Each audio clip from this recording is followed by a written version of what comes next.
Frères et sœurs, après la lecture de l'évangile de Luc au chapitre 24, verset 13 jusqu'au verset 35, et les actes des apôtres au chapitre 2, verset 14 jusqu'au verset 33, l'évangile de Luc nous conduit dans le récit des disciples d'Emmaüs. C'est des disciples qui rencontrent l'inconnu. Et cet inconnu va s'avérer être le Seigneur. Ces disciples qui rentrent chez eux, ils viennent de Jérusalem. Il y a depuis un certain temps la mort et la disparition du corps de Jésus au tombeau. Il y a les informations qui se multiplient. Les femmes qui sont rentrées remplies de stupeur.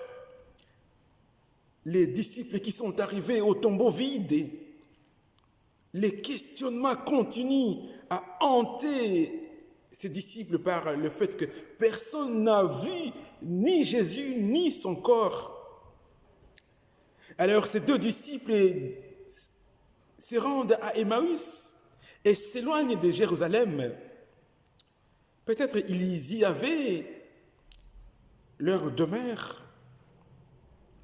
Alors pourquoi s'éloignent-ils de Jérusalem en ce moment? Il me semble que leur espérance de revoir Jésus, cette espérance, c'est complètement évanoui, une espérance qui s'évanouit, une espérance qui s'estompe. Il y a plusieurs choses qui se sont passées à Jérusalem. Non seulement les bruits de la journée concernant la disparition du corps de Jésus, mais encore des scènes, ils ont encore en mémoire des scènes tragiques de sa mort. Ces hommes et ces disciples sont désorientés. Il est vrai que la nouvelle de la disparition du corps de Jésus se répandue partout et ils en sont au courant. Sur le chemin de retour, au moment où ils sont plongés dans leur discussion, un homme inconnu les rejoint sans savoir sa provenance et fait route avec eux. Comme dans tout désespoir, il est possible souvent de raconter à n'importe qui ses inquiétudes. Ça nous arrive parfois de raconter à n'importe qui nos inquiétudes quand nous sommes dans un désespoir. Quand nous lisons le verset 21, nous espérions que ce serait lui qui délivrerait Israël.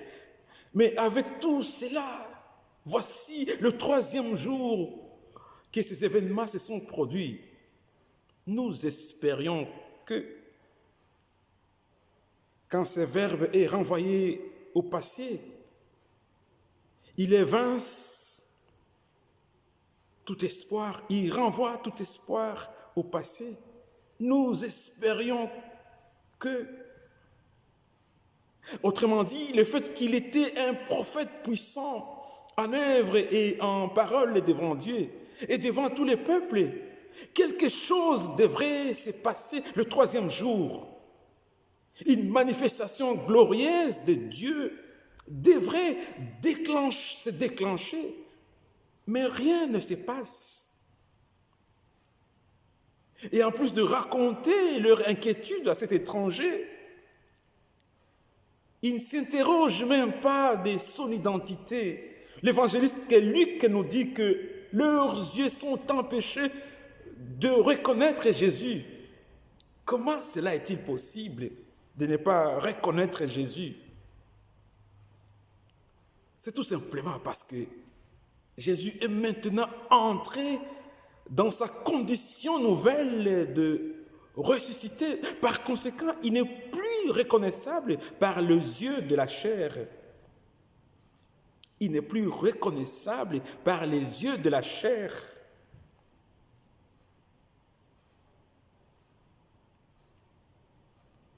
Et désormais, c'est Jésus qui doit maintenant commencer à décider quand il faut le voir. Et maintenant, Jésus va décider maintenant de les enseigner pour leur rappeler les Écritures concernant le Messie. Mais ses disciples ne les reconnaissent pas encore. Cet étranger qui vient et qui commence à les enseigner les Écritures, à leur rappeler les Écritures. Le verset 25 nous dit ceci. Alors Jésus leur dit, « Hommes sans intelligence, et dont le cœur est lent à croire tout ce qu'ont dit les prophètes. » Ses disciples connaissaient les Écritures, mais ils négligeaient les côtés souffrants du Messie. Ils ne s'attendaient jamais à ce que le Messie souffre ainsi, meure. Ils s'attendaient à un Messie libérateur, mais ils avaient complètement oublié l'autre partie du Messie souffrant.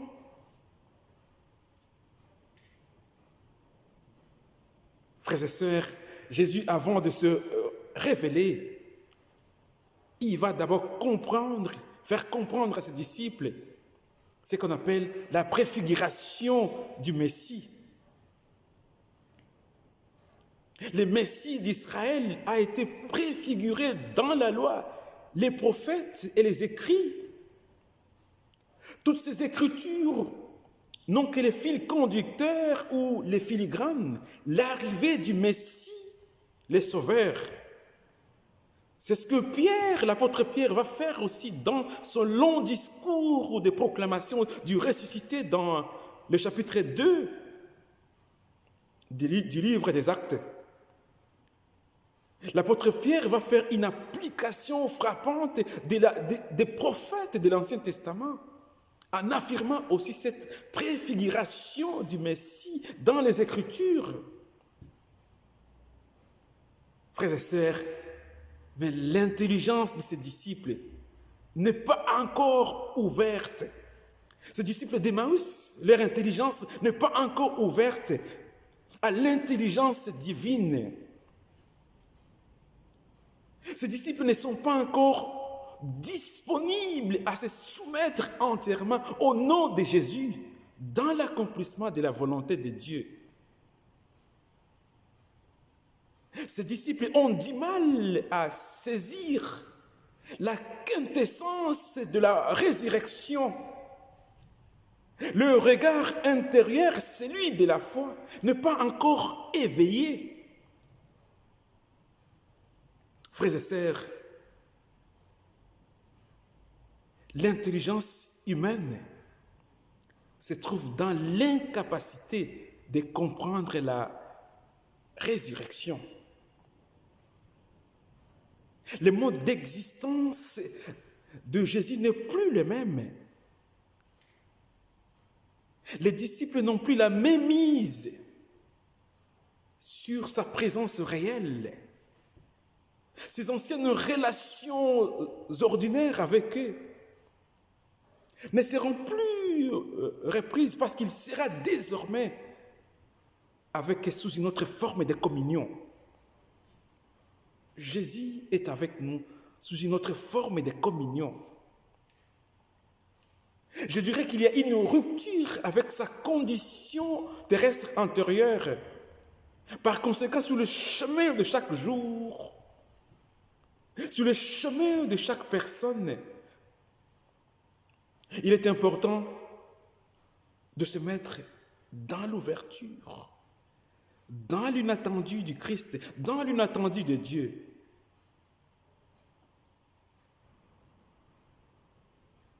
Mais ces disciples d'Emmaüs sont encore voilés. Ils recherchent Jésus dans la chair. Mais il convient de signaler que sur ces chemins d'Emmaüs, il y a une nouvelle pédagogie qui se développe. Frères et sœurs, il est important tout d'abord de faire chemin avec Jésus. C'est-à-dire se tourner vers le regard de la foi pour qu'on puisse comprendre la présence discrète de Jésus sur le chemin de notre vie.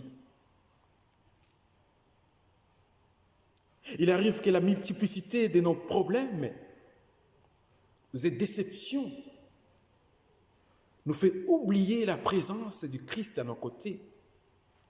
Et parfois nous nous battons dans la vie comme si nous étions seuls, en oubliant toutes les promesses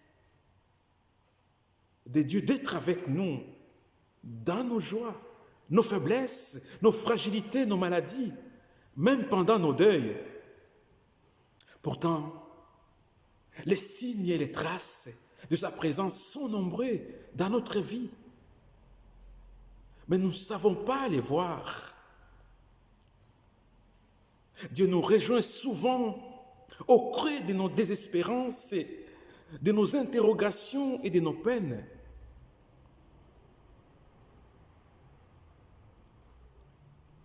Mais nous ne savons pas reconnaître la présence de Dieu à côté de nous. Pourtant, Dieu ne nous force pas. Pourtant, Dieu ne s'impose pas. Il ne s'impose pas dans notre vie. Il nous laisse l'initiative de l'inviter dans notre vie, de l'inviter à côté de nous, de l'inviter dans nos fragilités. Il ne s'impose pas. Il est possible d'imiter nous pouvons imiter ces disciples d'Emmaüs pour pouvoir reconnaître le Seigneur sur notre chemin.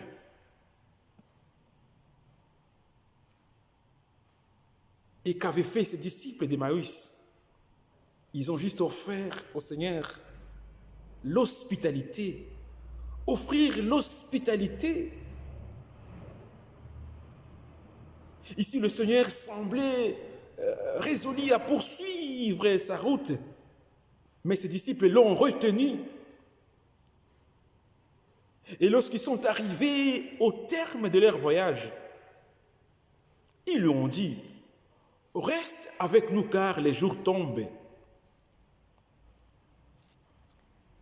Saint Augustin disait ceci: retiens l'étranger si tu veux reconnaître ton Sauveur.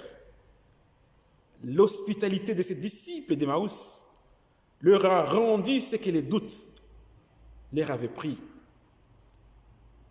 Les doutes les avaient pris la croyance à la résurrection.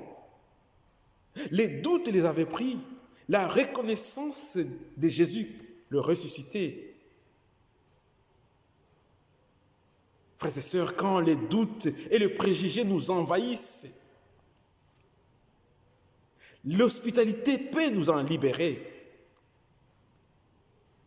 Si aujourd'hui ou demain, après le confinement, tu peux ouvrir ta porte à celui que tu ignorais ou que tu déconsidérais,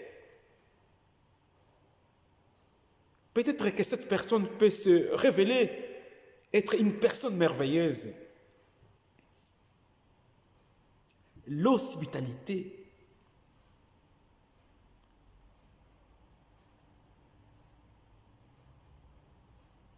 Il y a désormais, frères et sœurs, dans toute vie humaine, sur tout le chemin de nos existences, comme un Dieu à l'affût, toujours prêt à surgir. Dieu peut surgir à tout moment.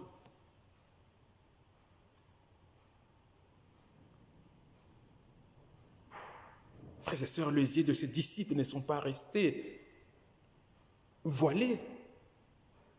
Après cette relecture des Écritures, ensuite la fraction de pain, le Seigneur va se manifester parce que son esprit va permettre à ce moment-là d'ouvrir les yeux du cœur ou l'intelligence spirituelle. Par conséquent, seule la foi peut confesser la présence spirituelle de Jésus. La relecture des Écritures, la fraction de pain,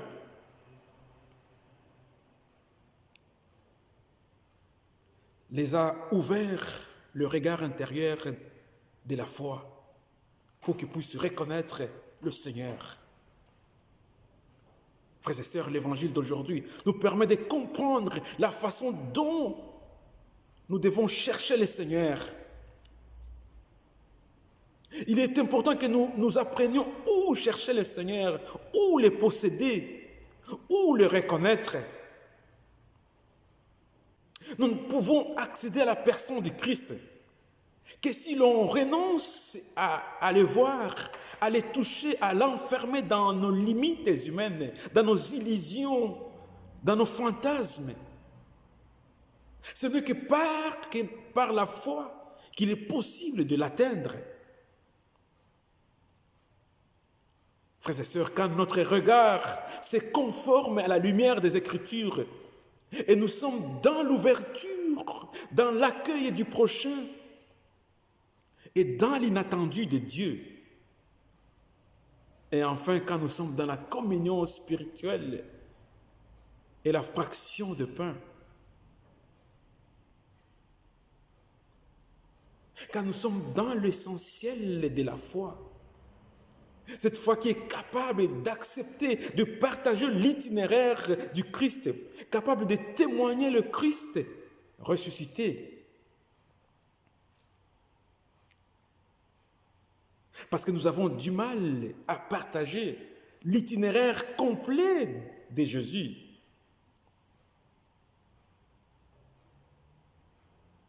Nous avons l'habitude de prendre Jésus comme un bon ami qui nous invite à la fête, la joie, au bonheur, à la réussite matérielle.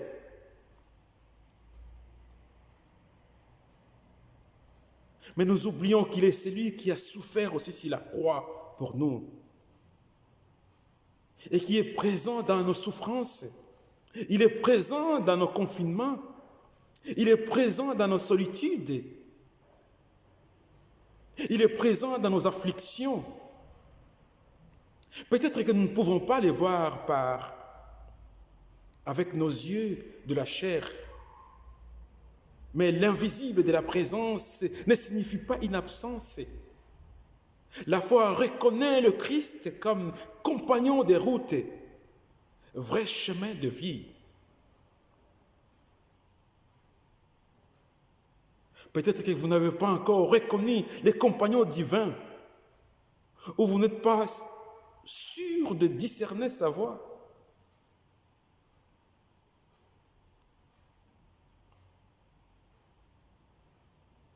Peut-être que vous êtes dans le désespoir total. Peut-être que votre vie n'a plus de sens. Peut-être que votre maladie a pris vraiment de l'espace.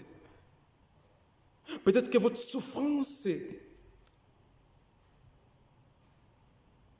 a pris l'espace dans votre cœur, dans votre corps.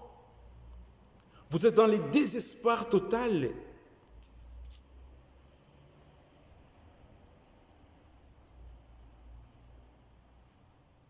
Mais nous avons une certitude aujourd'hui. Le Christ, il est et il peut toujours surgir à côté de nous. Restons dans l'ouverture, dans l'inattendu de Dieu. Seul par la foi, nous pouvons reconnaître le Christ à côté de nous. Que le Seigneur nous conduise tout au travers de ces confinements, de ces temps de confinement. Que nous puissions les reconnaître dans nos maisons. Que nous puissions les reconnaître dans nos afflictions. Restons dans l'ouverture. Et que par sa grâce, que nous puissions les découvrir, voir sa face. Et qu'à travers cette étape ici, au travers de nos épreuves,